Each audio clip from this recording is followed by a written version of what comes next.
पापा आप कभी प्लेन में बैठे हो? नहीं बेटा। मैं आपको बिठाऊंगा प्लेन में और आपको पूरी दुनिया घुमाऊंगा। I promise. जब तू बड़ा हो जाएगा तो तू भूल जाएगा। पापा जब बेटा बाप के कंधे से कंधे मिला के चलने लगे ना तो समझ लेना बेटा बड़ा हो गया है और 1 साल में आपसे भी बड़ा हो जाऊंगा और मैं ये प्रॉमिस कभी नहीं भूलूंगा। देर हो जाती है बेटा और फिर देखना भूल जाएगा तू। पापा फिर से भूल जाएगा।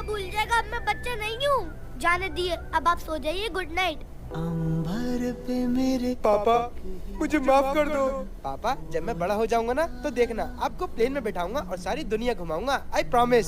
जब तू बड़ा हो जाएगा ना तो तू भूल जाएगा। जब बेटा बाप के कंधे से कंधे मिलाकर चलने लगे ना तो समझ लेना बेटा बड़ा हो गया है। पापा माफ कर दो, जिम्मेदारियों के चक्कर में आपसे किए वादे करना भूल गया।